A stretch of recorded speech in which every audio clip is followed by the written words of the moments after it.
I have gotten a chance to make a new friend. This is my new friend Sean. He's going to tell us a little bit about what he... So sorry. That's okay. I'm Dennis. Dennis? This is not Sean.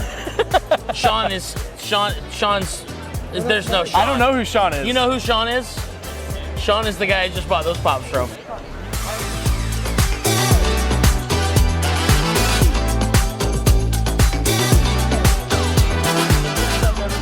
This is Big Don from the Established Facts. We are here at PopCon 2025. I think this might be take 3, so hopefully we can get you taken care of. I am here with my new friend Dennis, and that's the Mandalorians taking some scumbag over to the jail because obviously their friends don't like them. You know, I don't think Josh has gone to jail at all. Oh, did you? Okay, all right. Well, I think we're on a 5-year streak now. Anyhow, so I'm here with our new friend Dennis, and he's going to tell us a little bit about why he's here at PopCon hanging out with us, what he's got to show you guys, and I'm really excited to learn because I got a chance, as I said a little earlier, to see a couple people walk by with some of these items on their badges, and I was very curious. I didn't stop them because, you know, kind of in transition between one event and the next, but Dennis, tell us a little bit about yourself. Tell us a little bit about what you've brought to us. Yes, I'd love to. I'm with Worn Wanderers. Worn Wanderers is a fully wearable card game. As you said, you saw some people with it on their badges, right? It's great for a convention because you see I got my badge right here. Yeah. And I can just throw a couple of these really gorgeous enamel pins on my lanyard. And they're actually playable characters as part of my card game. Okay. Right? So the way it works is every character has a little deck of cards that you'll build for them. A level 1, 2, and 3, and then some loot. Okay. So the goal of the game is you can put these on, right? When you run to other people, you can play them right there on the spot, kind of like real life Pokemon battle. Yeah. Right? I see you. I'm going to challenge you right here. Let's go. And your characters are trying to attack my characters and wound them because after a character's been wounded 3 times, they're knocked out. They drop their loot, and you have to reveal a certain amount of loot on my team before I do the same to you. Nice. All right. So, Dennis, what was the inspiration behind what you've got here with Worn Wanderers? Yeah, a couple different things, right? I mean, so I actually worked briefly at Disney when I was in college. Yeah, I did the Disney college program, and they threw a lanyard on me, and they're like, you can pin trade on the job. And then I, got bit real bad by the pin trading bug. I love pin trading. And I've also been working at Gen Con for various companies since 2017. Okay. 20 years and years at this point, right? Okay. And pins always do really well at conventions, and I just thought, why isn't someone taking pins and pin trading and made it into a game? Especially because lifelong like Magic player, Yu-Gi-Oh player, Pokemon player, there's a lot of aspects of pin trading that I think are great that I wanted to bring into the like TCG community. Yeah. Because it feels more collaborative and more fun. So really, I thought marrying those two worlds would be great. Not to mention, I've made a lot of lifelong friends at conventions. Okay. I literally got married 6 weeks ago. Oh, wow. Congratulations. Thank you. Yeah. The officiant was actually a guy that I met going to these shows. And most of my wedding party were also people, that I've just become great friends with through conventions and gaming. Okay. And so having that thing where you can put it on your lanyard, right, when you go to a convention, and you can run to other people and make friends, right there on the spot, was, a big driving factor for us. And, I'm really excited to, facilitate those friendships, right, with, people and allow the community to grow and blossom. That's awesome. Yeah. Okay, very cool. So tell us a little bit about kind of your gaming lineage, gaming inspiration. What got you into the idea of let's make pen trading? Yeah. Because pen trading is fun, card trading is fun. What was where did the jump happen? Where you're let's do this. Yeah. So I'm very much a let's do it and see what happens person. Okay. My wife is always it's a superpower. You just have an idea and you actually execute it. And sometimes it's a little leap before we look. Sure. But with this in particular, I kept coming back to the design problem a lot because honestly, I had the idea for the pin trading game years ago. Okay. But when you have a pin, the information is fixed, right? You can't really change the information on a pin itself. Mm-hmm. There's a couple ways that I was you could have a pin that flips, or you could move it around on your lanyard. but then it's prone to like fall off. It's very Right. fidgety, and I just kept running up against all these design problems, you know, while trying to solve this issue. And then one day, I literally went to another convention, and someone handed me a business card with a pin, an enamel pin on it. And I like to fidget while I'm working and thinking. And so I was working on a completely different problem, picked up the business card and was just kind of like spinning it around, and the pin was going around. And then I grabbed the pin and I spun the card around. And it was just kind of like, oh, light bulb moment. Yeah. Rotating cards on pins. And I thought, like, there's no way it has legs. It's too simplistic. And so I mocked it up in Tabletop Simulator with the co-designer, Brody. And we sat down to play it. And it was like, this doesn't just hold up. Like, this has years of development runway. This works. So, got it. Yeah, like, honestly, we're super excited. You know, we've been at this for a couple of years just to, like, bring it to Kickstarter and manufacturing and now to market. Okay. But we have so many ideas in the chamber, right? We're going to launch our second Kickstarter at the end of August. So, yeah, look for Worn Wanderers on Kickstarter. Are you guys going to have previews at, like, Gen Con and stuff like that to kind of get people absolutely. on board? That's fantastic. Yeah, and so a lot of new mechanics, cool characters, right? And even, like, physical implementations. One of the ideas I had forever ago was the concept of, like, a raid boss where, you know, someone wanders the floor with, like, a special setup and you have to find them and challenge them. And so as of PAX Unplugged this past year, we have this Raid Boss backpack that I can throw on. Oh, I love right? it. And I've been going out and doing Raid Boss runs with it. Okay. Where people can, you know, challenge me. And that's just like one of the awesome things we can do. You know, we're excited to do like tournaments where you have to wander around and find your opponent. Yeah. Or, you know, like almost Worn Wanderers meets Murder Mystery Party, like mega game. So yeah, we're gonna get really creative with it and have some really fun areas to explore with the wearable card game. That's great. Yeah. Now, okay, so tell us a little bit about the product itself. So you say you were on Kickstarter successfully. You got another one around the corner, which is so exciting. Mm-hmm. Tell us a little bit about what we get if we show up and we want to buy a pack or we want to get a bundle or something like that. What are we getting? What's it look like? How does it work? Sure. Let me grab a couple samples real quick.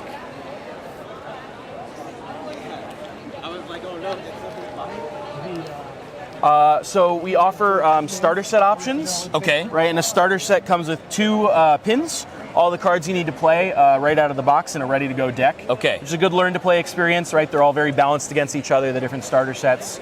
And there's a subset of like the abilities that you need to learn. Okay. But there's also extra cards in here, so right away you can get into that fun deck building and customization aspect.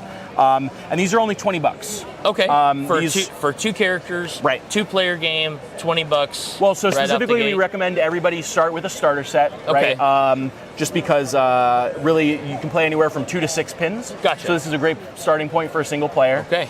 And we have 6 different options for starter set that you can either pick based on vibes of characters or the play style.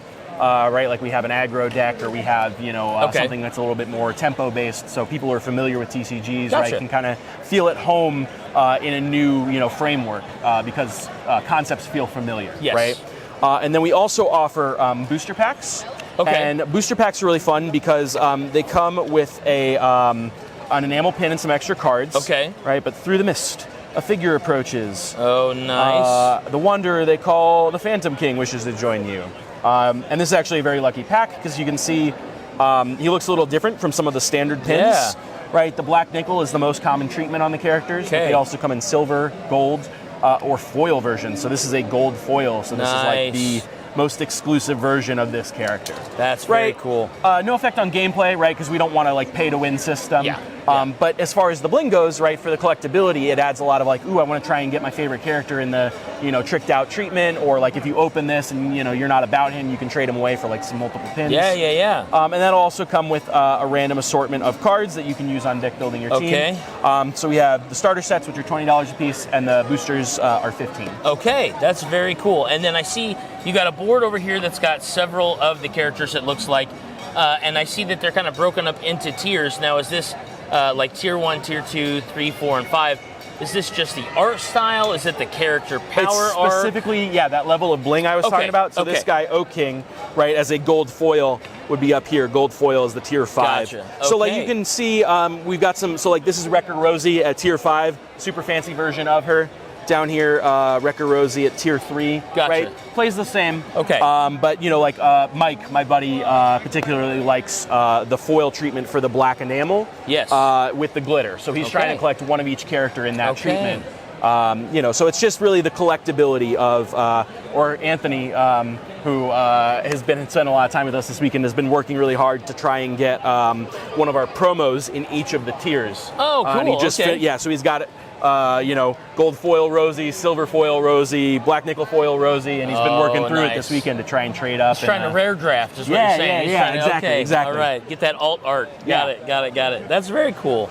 Okay, and I know you said that you are going to be at Gen Con showing off some stuff. You're going to be on a Kickstarter at the end of August, which we can look forward to. If we wanted to, let's say we're leaving PopCon, we didn't get a chance to buy it because our kids spent all of our money on 3D print lightsabers. Sure. Where can we find your product online or maybe even in a friendly local game store? Sure. So WornWanderers.com, right? WORN Wanderers.com will take you to our website. We have a web store. We've got rules videos, character lore, lots of fun stuff to explore there, as well as like a deck builder and like card database if you want to look at the various cards and characters. Fantastic. And then we're still talking to a couple of local game stores. Okay, great. We actually, the gentleman who was just floating by over here a moment ago owns a game store up north. And he's going to place an order with us. So that's awesome. You have to talk to Mike a little bit more about the game stores. He's been all right. Talking to them a little bit more. But we tried to get Mike on the camera, and he told us no. He was like, I don't like to be on cameras. I don't want to be on cameras. Wait till Dennis gets here. And I was like, okay. Well, we'll just wait. Yep. That's cool. That's very cool. Well, I know that we were talking when I first came over, and you guys are both Indiana local. I think you said Crown Point is kind of your home base, but you're kind of a little bit everywhere. Yeah. And then Mike is Plainfield guy. Right. That's awesome. Okay. So local Indiana, awesome. I mean, the artwork, the mechanics seem really fun. I am actually really excited to demo this a little bit. So Dennis, thank you so much for hanging out with us here on the Established Facts. It was a pleasure.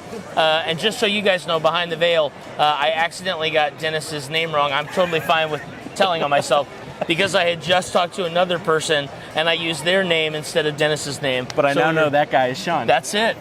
Now we know. See, you're community building. I'm a networker by accident. We share that, right? We're both passionate about meeting new people at shows. That's it, 100%. Well, Dennis, thank you so much for your time. And get out there, look for Worn Wanderers online, check out their Kickstarter in August. Come to Gen Con, meet these guys, play their game, and you'll have a great time.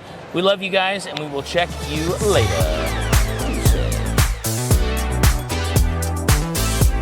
What's up, everybody? It's Big Don here at PopCon 2025 still, just walking around, seeing some really cool vendors, and we stumbled upon this really neat Quarter Arcades vendor booth. I'm here with our new friend Steve, and he's going to tell us a little bit about what's going on and what he's repping. But first, Steve, tell us a little bit about yourself and your experience so far with PopCon, and then let us know a little bit about what you're here representing. I got you. All right, so I'm Steve, as you already know that, and again, it's Steve. That's right. Got it. So PopCon's been great. It's been a great experience this year. It's his first year for Numbskull Gaming, which is Quarter Arcades, and Tubbs Ducks to be on the floor, and we're doing great. We love it.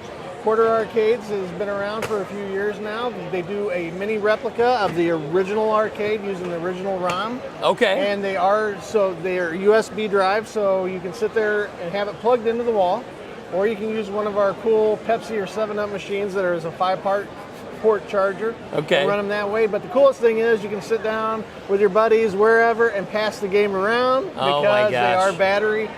They have a 4-hour battery life in them. Okay. So they're very cool. Fully functional. Like quarter scale. Stand-up arcade. That's insane. Yeah. Okay. Well, tell us a little bit about the company. Now, when Josh and I came up, you said they're not from Indiana. Nope, they're not from Indiana. So these are designed in the UK, built in China.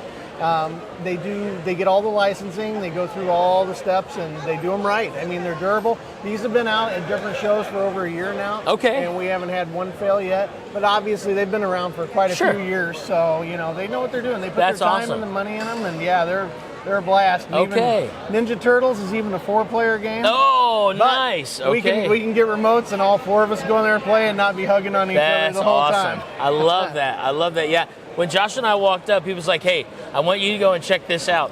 I take my kids. We've got a couple of arcades here in Indianapolis. And I take my kids to the arcade whenever I can. Love a good stand-up arcade. Yeah. There's just something nostalgic about being able to stand there, and especially nowadays, you know, they're less quarter machines, and you go in and like pay the hour, or like depending on where you're at, you get like an all-day thing. You just play as many as you want. So when we walked over, I was like, "Oh, this is really, really fun." And the cool thing is, you can actually, if you want to do your own arcade at home. Yeah. So when you're walking around, make sure you check it out because we've got all the accessories. We got the wallpaper, the carpet, right. we got the decals, we got the fire extinguisher in case you have a you little gotta fire, have it. You the gotta little have bitty it. bar stools, the whole thing. So you can sit there and have the kids at home that's and do your cool. own thing too. That's So, cool. yeah. So if we've got friends who aren't here at PopCon today, where can we find quarter arcades? So you'll find them at quarterarcades.com. Okay. You can buy them on Walmart. You can buy them on Amazon. Okay. Best Buy, Big Boys Toys. Oh, wow. And from us out of the Illinois area, MafiaDuck.com. MafiaDuck.com. Okay, Yeah. awesome. Well, I'm so glad that we got a chance to stumble on your booth here. I'm glad you guys are having a good time at PopCon. I hope that you continue to have a great time and continue to come back for sure.